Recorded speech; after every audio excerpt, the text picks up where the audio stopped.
want me to just ramble? All right. First of all, she's not in the shot, is she, the dog?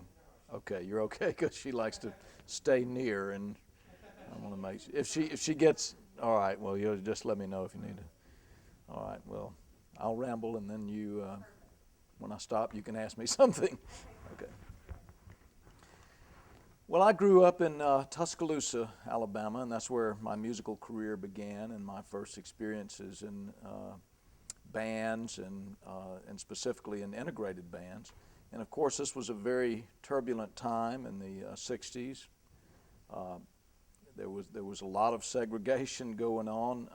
George Wallace stood on the courthouse steps of the University of Alabama and refused entry to the first black student to apply there. He was making statements like segregation now, segregation tomorrow, segregation forever, and they were turbulent times. I think fortunately for me and my family, my brother and sister, our mother was a woman of faith, and she was very, very adamant about equality. And she preached to us from when we were very, very young. I can remember very distinctly the little song, "Red and yellow, black and white, they are precious in His sight. Jesus loves the little children of the world." So she had no prejudice against anyone or any race or anything, and she instilled that into us, which was a good thing, but also sometimes a very difficult thing because it was not really the norm in those days. You're talking about the cusp of when civil rights was really becoming an issue. There was a lot of very difficult feelings on both sides, I think, those that believed in segregation, those that did not. And it was obvious that change was coming. I remember the marches being shown on television and the excitement and all the interest and all of that. So as it relates to me personally, I mean, a few things come to mind. I remember the first black young man that was in our school, and it was I don't remember his last name. His first name was Willie, and I spent some time with Willie, and I was in the same PE class with him, physical education class, and so when we would engage in sports or whatever, he was there. I think so much of how difficult it must have been for him and for like so many other black children like Willie being the first to come into a school. It must have been, it took a lot of bravery, a lot of courage, I think, for all those children to go through with it. This would have been in, let's see, I was born in '52, so we're probably talking about '63, '64 when this was going on. But as I got older and started playing music and started playing in bands, eventually, well, a few things to note. First of all, we love soul music. That's what I grew up on, man. And, those cats could play. They could sing. They were writing great songs. And whether you're talking about Stax Volt that was out of Memphis, or whether you're talking about something that was further away like Motown up in Detroit, or jazz music or whatever, it became, it was obvious that so many of the great musicians were black musicians. And so this caught my interest, and I said, wow, man, these cats can blow, they're into it. They got the groove going on. And so consequently, I became interested in that music and played that music. And eventually, there was a black college there in Tuscaloosa, Stillman College. And there was a band there called the Jades, all black band. And they played songs like Temptations and Tops, Four Tops, and that kind of thing. They were very good. 4 guys out front dancing, doing the choreography and singing and harmonizing. They were really quite talented. And then one guy named Freddie was also sang with them, but he was a keyboard player, and so he played keyboard. And Freddie longed to be out front with those guys. He wanted to be out dancing. See, well, through a set of circumstances, and as musicians, just interacting, and we met these guys, and I think we played a show with them and became friends. And you know, Freddie and I was much younger than these guys. I mean, these are college age, early college age guys, but I was still in probably still in junior high, or maybe I was maybe early days of high school, I suppose. I met Freddie. Freddie said, you know, man, I think I could show you some things, and you could play with us, and then I could get out there and dance with the cats, you know. I said, really? And he said, yeah. And he was a great player, by the way. You know, I mean, he had these voicings and things that I was trying to learn but couldn't quite grasp. And so I became kind of a little student of Freddie's there, and he showed me some things, and I played with the Jades. And you can imagine some of the friends that I was going to school with frowned upon this, you know. What are you doing playing with the likes of them, you know? And are you really hanging out with them? And it was, you know, it was just a tough time to be going through it for everybody, you know, to go through those things. But of course, more so for the blacks than for anyone. But just to explain that there was a lot of feelings going around the city and around the South, as we well know. But you know, my focus was on the music and what was good and what was happening, and I was very happy to have those opportunities to work with the Jades and to work with others. You know, we used to do demos in Birmingham, Alabama, in the studio for a guy named Sam Dees. He was this really tall, 6'4" black guy that just wrote these great R&B songs, and he would pay us, I think it was $25 a day, to come in and play on his demos, and then he would circulate them around and hopefully get somebody to record his song. The first significant record that I ever played on was a guy named Freddie North, a black artist, and we recorded it up in Muscle Shoals, Alabama, and it was a song called Don't Take Her, She's All I've Got. And darned if it wasn't a hit record, it was a gold record, you know, 45s back in those days. And so, you know, I was very happy to be a part of all of that. But there was definitely tension going around from time to time. You were having to travel from Tuscaloosa to Birmingham to play with these black musicians. Did you travel with them, or did you travel by yourself? Because obviously they had to drink from different fountains, they had to eat in different places, they had to sleep in different motels. How did you work that, or do you remember? Well, most of the shows that I was doing with the Jades didn't involve a whole lot of travel. You know, if it did involve travel, you're going, you know, from Tuscaloosa maybe over to Jackson, Mississippi, or to do a college show, or maybe up to Birmingham. Usually I did not travel with them. You know, there was 5 of them, and they would crowd in a car, and I would meet them there and there was various other musicians playing behind them, you know, bass player, drummers, guitar players, but they were the Jades. They were like the singers and the stars of the show. And so I would usually travel with the other musicians to get to where we were going. You know, I also would relate this to the times in terms of the hippies and of rock music, because rock music, long hair, all of that was still very new. Beatles had just come out, and then you had, you know, the Summer of Love out in San Francisco that kind of filtered all the way across the country, and certainly affected, especially I think college towns like Tuscaloosa was.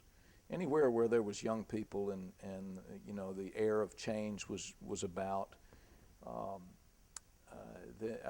think it hit harder in those cities, and Tuscaloosa was certainly one of them. So just as there was discrimination against blacks, there was discrimination against long-haired hippies. And you know, I had all kinds of run-ins with people calling me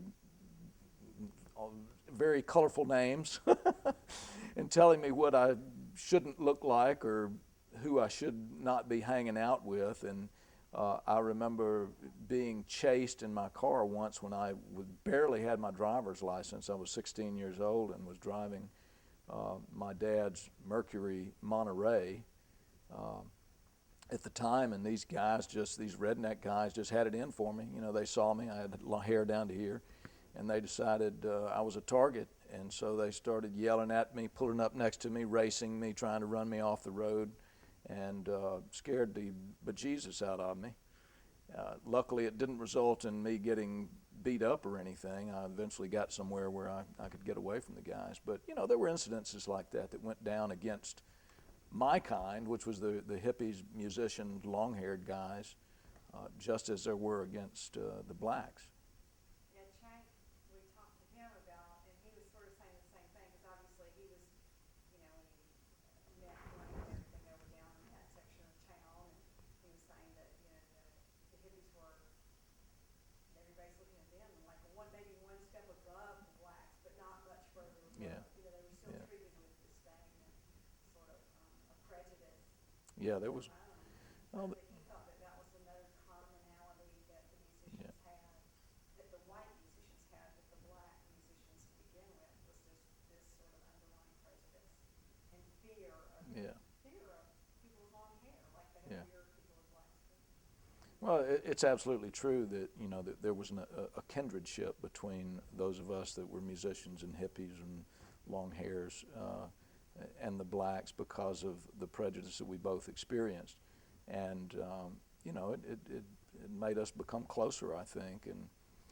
But, you know, musically speaking,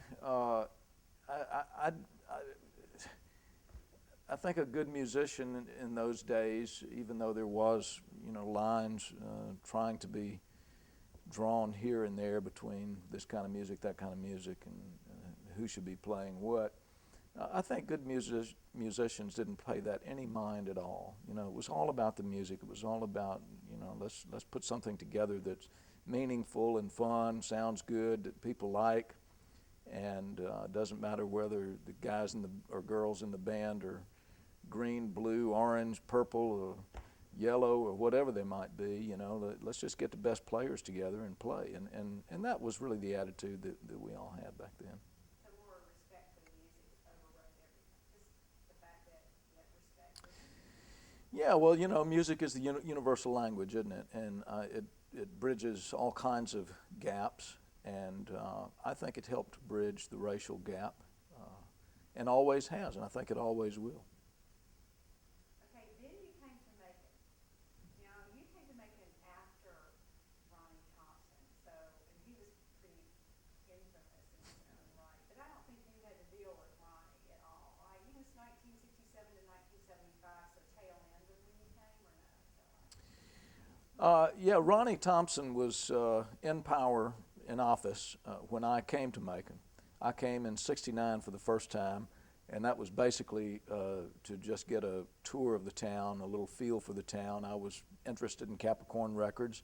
My contact was a fellow named Paul Hornsby. Paul had played with a precursor to the Allman Brothers Band, a band that was called the Hourglass, and he'd been out in California. They'd done 2 records for Liberty Records, and that was Greg and Dwayne and Paul and Johnny Sandlin, and then there was some other personnel that shifted around. So Paul was an Alabamian, you see, and Paul, after the Hourglass experience, came back to Alabama and settled in Tuscaloosa, where I met him, and he became my mentor. And so we had a band together called South Camp, and Paul was, you know, always showing me things on the piano and encouraging me. He was the first guy to really encourage me to sing. And so I did that and always appreciated his input and help and support from me. Well, after I'd say a year or so of this, Paul got a call to come to Macon to engage in Capricorn Records, mainly to be in the studio to help produce records and to play on various records with other artists. And wow, oh no, Paul's leaving Tuscaloosa, you know, my mentor. And so I said, what do I do? Follow him over there. So I did. My good friend Charlie Hayward, who I had played in bands with for a number of years. Charlie's a great bass player and has for decades now has been the bass player for Charlie Daniels. Charlie and I got in my Oldsmobile, 1965 Oldsmobile Cutlass station wagon and drove over to Macon, Georgia to check it all out. Paul was our contact. Paul showed us around the studio, and we met Phil Walden and saw the offices, and then there was a booking agency called Paragon. And so, wow, it was fascinating. I saw opportunity here. it seemed like such a wide open situation. So indeed, I came back and settled in 1970 and began working in a few minor capacities until you fast forward to 1972 when I wound up with a position with the Allman Brothers Band. And those were very interesting years. You get back to Ronnie Thompson, you know, Ronnie was there, Machine Gun Ronnie. Boy, he had a reputation, didn't he? He was a character. And he bought that tank on behalf of the city of Macon and drove that thing up and down the streets and parked it in front of the courthouse or wherever it was out there. Certainly made for some colorful times. But, and I can remember a few early things. I'll share this story with you about Macon, Georgia that was interesting to me. At a certain point in time, I decided I needed to become a Georgia resident and change my driver's license over to a Georgia driver's license from an Alabama driver's license. So I went to the offices and I talked to someone there about, you know, getting this done, so get a little help. Where do I go? What do I do? And he said, oh, you're looking for a liquor license. I said, no, I got to get my driver's license changed. He said, no, you need a liquor license. You go buy a fifth of liquor and you take it to this guy down at the driver's license thing and you'll get your license. And that's exactly what I did. I couldn't believe it. I wouldn't name names. I couldn't even remember the names if I tried, but that was the way business was done around this place, man. It was kind of strange. But Macon was fascinating to me. I loved coming here and liked it immediately, especially the musical community and the fact that Capricorn Records was up and running and was beginning to do very well. The Allman Brothers had cut their first record and I think had just finished their second record maybe by the time I came over. And then other artists were signed to the label. Marshall Tucker Band came into the picture. A lot of artists that may not have been on Capricorn came through to record at the studio because it was a state-of-the-art studio. So there was a lot of excitement. It was a wonderful feeling throughout the town. And, you know, while there were certainly some people that were not comfortable with the kinds of folks that a record label had hanging around in the city, there was a lot of locals that embraced it. And so I never felt ostracized here or felt like I didn't belong or felt like, that they didn't want us around. I think people were rather happy that we were here, and it added some color to the city. Definitely. I think it's missing now. I did. Yeah. I'm amazed that they haven't taken line in musical heritage more than they have. It doesn't seem to be. They have it. You've got the Georgia Music Hall of Fame. Yeah. It's not as a Memphis where you go Yeah. and it's Taylor's Walk, the Allman Yeah. Brothers Walk. Well, it's true. You know, Macon today has a lot of challenges. The jobs are shrinking and going away. The population is steady at best, probably maybe even losing some numbers. While you see adjoining communities like Warner Robins, Perry, Georgia, increasing and doing better, and you could point to a lot of reasons for that. It's very sad to see the golden days of music when Capricorn was up and running. We had Capricorn Studios, and there was just a lot of activity in the music world. That no longer exists now. My friend Paul Hornsby still has a studio here, thankfully, but he doesn't do a tremendous amount of business. And we do have the Georgia Music Hall of Fame, and it's great because I think it belongs here in Macon, Georgia. Macon has such a rich history of music, with all the way from Otis and Little Richard and James Brown spent a lot of time here, and the Allman Brothers Band. You could go on and on. But for whatever reason, sadly, it's dwindling. And I can only hope, and now there's even talk about moving the Hall of Fame to Atlanta. I'm very much opposed to this. I mean, look, you could move it to Atlanta and maybe it would get more visitation, but guess what? It would cost a lot more, and I think you'd lose some of the soulfulness that you have by having it here in Macon. There's problems to it. I think the building, when it was built, they didn't really have a good music venue attached to the building. You have the Douglas Theater across the street. That's all very well and good, and I love the Douglas. I've played there and absolutely love it. But I think they should have really incorporated a venue inside the Hall of Fame to have events there. And they just didn't maybe think it through, or maybe the budget wasn't there. Maybe in the future you could change it and add on to it. I hope that will happen. But Macon has a lot of challenges now.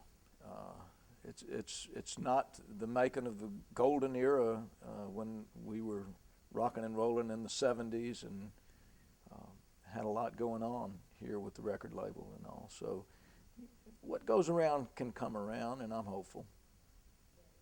I'm hopeful too. It's kind of interesting when I'm doing this and I tell people what project I'm working on now, and they're like, Macon music? You know, I mean, they might know Otis, they might have heard of one person from Macon, but it's amazing. Or the Allman Brothers, Right. you know, but there isn't that instant connection to Macon City music, and it is kind of a shame. I hope that it changes because I would hate to see the Hall of Fame leave. I think Lisa Love's done a great job. Yeah. You know, it's a nice place. Anyway. Okay, so another thing that I keep, the common thread that keeps coming is this Waffle House.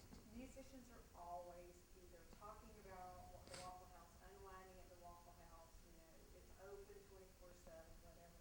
Do you have any Waffle House insight? Well, the Waffle House, man, oh man. Certainly a establishment that's near and dear to the hearts of many musicians, including me.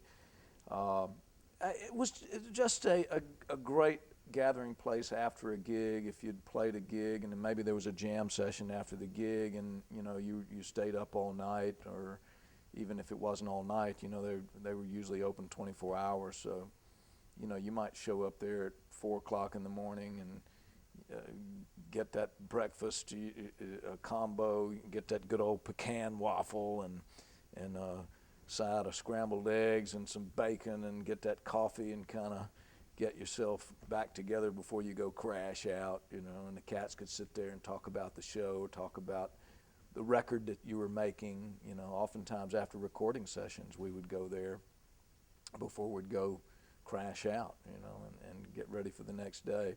And the Waffle House, when you were touring, you know, they were all over the South, and so it was like a little piece of home, you know. If you're off down in, I don't know, Florida or other parts of the Southeast, traveling around, and on, you know, before we were fortunate enough to travel in nice buses and all, we were traveling in station wagons with 6 guys in there, you know, going long distances, traveling for hours upon hours, changing up the driving, and you know, every now and then you needed that break, and the Waffle House was usually the place for it.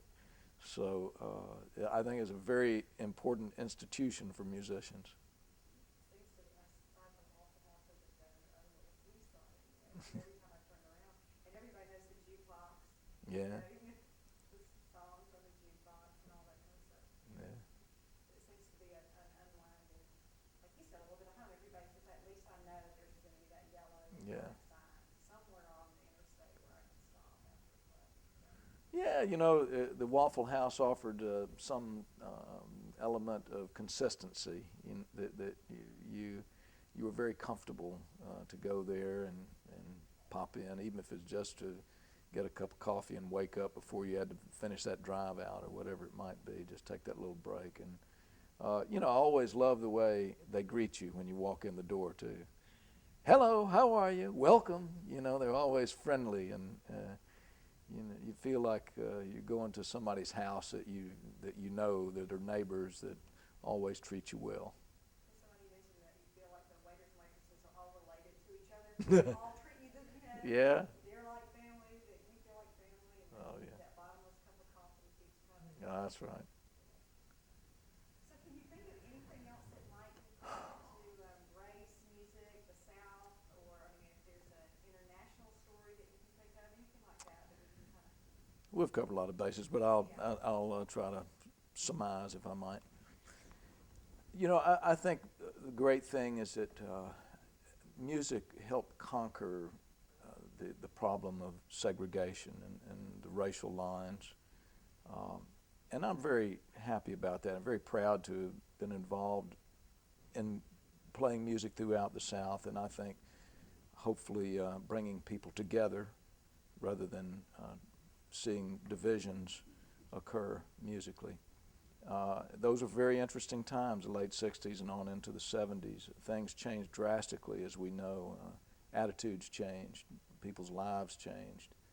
And, you know, look at today in 2010, where we are. It's a much different world than it was back then. I think it's much better in those ways, at least, that we're so much more inclusive, and there's less racial divide, and you know there's still discussion about it, and there's still problems that exist, no doubt.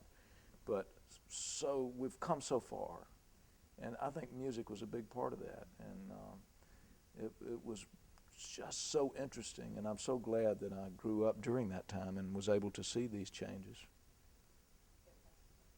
Good. All right. All righty. Lily, Lily, Lily, Lily.